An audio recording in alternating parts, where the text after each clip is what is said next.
Bem, pessoal, hoje nós estamos no bairro Cidade Nova e a gente veio conhecer um pouquinho da história do Agnaldo e da Silvana, né? Bom dia, Silvana. Bom dia. Silvana, o que vocês estão passando hoje? Qual é a tua dificuldade? Eu preciso entender um pouquinho da tua história para que a gente venha poder ajudar vocês. Hoje em específico, né, como eu te falei, é mais assim, ó, o aluguel que a gente paga aqui, né, que eu já tentei fazer empréstimo, coisa pra gente tentar manter em dia, e tá atrasado porque ele tá sem receber o NPS já desde abril, né, que bloqueou, já entrou com recurso, agora tá no advogado.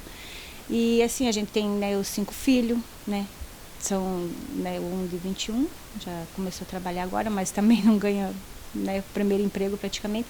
Aí as gêmeas com 14, vão fazer 15 agora, a Vitória com 12 e o Joãozinho com 10.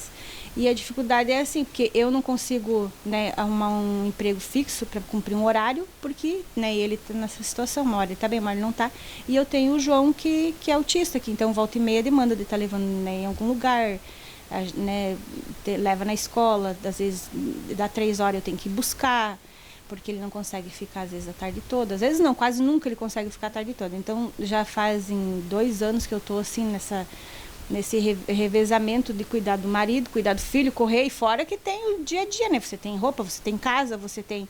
Eu agora, por último, eu estava fazendo pão, cuca para vender, eu faço ainda até, só que agora eu ando meio desanimada. Mas assim, a gente sempre busca uma alternativa para poder sobreviver, né? Daí, graças a Deus, sempre tem um amigo ou um amigo de um amigo que dá uma mão, um ajuda com uma cesta básica, um ajuda com alguma coisa. Mas assim, a gente tem a dignidade da gente, né? O que eu queria mesmo era trabalhar. Hoje eu estou nessa situação, né? De estar passando um pouco de restrição na parte, né, de estar com aluguel, a parte da alimentação, a gente, né, tá relevando, não passa fome, graças a Deus, mas a gente está tudo muito limitado, né? E daí, se alguém puder ajudar, né, para mim pagar pelo menos uns 2 aluguel, já me ajuda, né? Água, luz, tudo atrasado. Eu acho que, na verdade, não é nem eu, né? Tá muita gente, né, passando por essa situação. Às vezes até quem tem o seu trabalho está passando também, porque o país está vivendo uma crise bem grande, né? E nem sem comentar outras coisas que eu nem vou trazer em questão, mas é assim, é tudo muito difícil. Mas a gente encara de cabeça erguida, né? Porque... né? Então, se alguém quiser, né, de repente vir aqui me visitar, pode vir e quiser me ajudar nessa parte, me pagar, que eu consiga pagar pelo menos uns 2 aluguel e o que mais me preocupa hoje é o aluguel, porque até ele, né, fica assim, às vezes ele fala, mãe, ele pode pedir para nós sair? Pode, né? Ele está sendo solidário, na verdade, também, porque ele não é, né, faz 2 anos praticamente que meu marido está passando essa situação, uma hora tranca, uma hora libera, vem os atrasados, mas eu até receber, a gente passa essa série de dificuldade de, né, e daí, mas é isso. Mas para a gente entender de casa, que a gente não conheceu, não conhece a história do seu esposo, o que vocês estão passando hoje, né? Eu preciso entender o que o seu Agnaldo tem hoje, tá? Ele tem na verdade ele sofreu um acidente de trabalho em 2014, 2015, e ele fraturou, né, as vértebras ali da costela, clavícula, perfurou o pulmão, tudo. Aí há 2 anos atrás ele travou, ele chegou em casa e travou.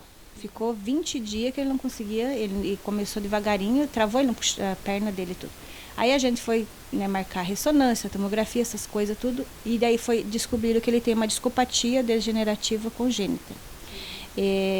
Ele, as 3 vértebras embaixo, perto da bacia, a L5, a S1, essas coisas assim, L4, L5 também, né? É bem embaixo ali, ele não tem mais. Ela desgastou, mas é como é uma coisa, é como se fosse, para a pessoa entender, é tipo uma osteoporose na coluna.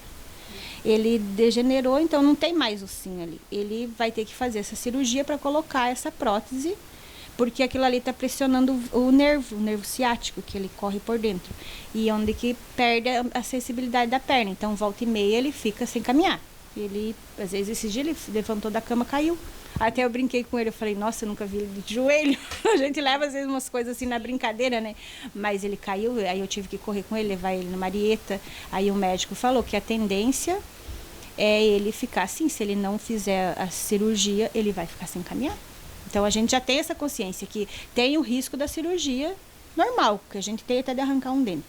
Mas assim, a dele tem o risco, mas o risco pior é não fazer nada. Ele vai perder a sensibilidade. E ele faz fisioterapia? Eu não consegui marcar nada ainda, porque tem tudo uma fila de espera. Aí na Univale, quando eu levei, eles dão prioridade para quem já é pós-operado.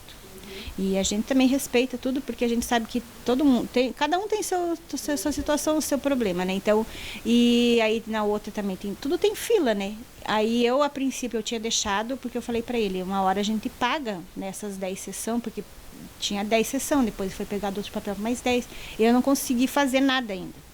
Então, a fisioterapia dele, às vezes ele caminha, daí às vezes ele tá bem, mas se ele sentar, dependendo daquele senta, até ele sentar, ele já fica ruim. Porque é bem no nervo ali de que sustenta, né, ali a bacia, as pernas ali, então é bem um pouquinho complicado. Quanto é que vocês estão devendo de aluguel hoje? Ai, se for para colocar tudo no papel, como eles pedem sempre aqui um mês adiantado, vai dar quase 5 mil. Mas assim, a gente pagando, acho que uns 2, é que nem a gente conversou com a mãe dele, já dava para dar uma... Porque ele também depende, né, de alguma forma ele conta com esse dinheiro, né. Aí, na verdade, são 4, né. Outubro, novembro, dezembro, janeiro, fevereiro. 4. Aí dá uns 3 mil e pouco, né. Mas se eu conseguisse pagar 2, já me ajudava, sabe, já... Porque a gente sabe que, como eu falei, todo mundo, né, tá passando uma dificuldade ou outra, às vezes a minha é um pouco difícil que a do outro, mas tem gente, às vezes, com mais dificuldade ainda do que a minha, porque, assim, querendo ou não, graças a Deus, a gente ainda tem saúde. A parte dele é essa limitação que ele está impossibilitado, por enquanto, né, de continuar o trabalho dele, de fazer alguma coisa, mas é uma coisa passageira. Eu sei que, né, operando, ele vai se recuperar, ele fazendo tudo direitinho. A gente sabe que não é uma coisa, assim, uma sentença de morte. É uma coisa que é passageira. Então, é que nem eu falei para ele, eu já me preparo, que eu sei que é mais esse ano, a gente vai ficar em torno disso, porque ele operando em julho, dependendo da fila, ele vai ter 3 meses de recuperação, que ele vai ter que ficar mais o tempo que, né, que não se recupera em 3 meses a cirurgia de uma coluna. Então, eu falei para ele, então mais o final do ano, então deixa esse ano para ele... Né? E ainda vai, às vezes tem gente que fica 2 anos fazendo ainda acompanhamento, fisioterapia, mas a gente vai sofrendo cada dia o seu dia. Hoje o que me preocupa mesmo é a questão, né, do aluguel, a água e a luz, a gente, um ajuda de uma forma, outro ajuda de outra. A gente tem, graças a Deus, assim, bastante amizade, assim, que eu falo amizade de rua, que não é ninguém vem aqui, mas é amizade de rua que todo mundo ajuda de alguma forma. E o povo daqui é muito solidário, né? E graças a Deus eu sempre falo, aqui eles, porque eu sou gaúcha, né? Então lá no Rio Grande do Sul, nem irmão dá roupa usada do outro filho, se vende tudo. Então aqui o povo é muito solidário. Então eu tenho muita gratidão. Eu já peguei enchente e tudo aqui, mas eu não vou embora porque eu sei que aqui é uma cidade próspera, é uma cidade de oportunidade. Né? Meu filho começou a trabalhar, é pouquinho, mas é um começo. Daqui a pouco ele termina, ele quer ser policial, ele quer fazer as coisas dele. Então, aqui eu sei que é um lugar que a gente vai crescer. A gente tem que pensar daqui 10 anos que as coisas, tudo isso aqui vai ter passado. E a gente está conseguindo criar os filhos. Tem, né, a gente, por mais que tu passe alguma dificuldade, você tem onde buscar um recurso, não precisa fazer nada de errado, não precisa, né? Então, eu agradeço muito, assim, sempre tive ajuda do povo aqui, não tem nenhum familiar aqui, mas sempre tive amigos, né, porque conhecem a gente já mora só aqui no bairro 15 anos, então eu agradeço muito, assim, que o povo aqui, eu sei que o povo é muito solidário, de se colocar no lugar da gente, assim, né, nessa parte da dificuldade. Todo mundo aprende de alguma forma e ajuda como pode, né? Então, eu agradeço se alguém puder fazer alguma coisa. Então, pessoal, nós precisamos da sua ajuda, né? Se você puder doar Projeto Brasil Esperança, ligue para nós, 3249-9100.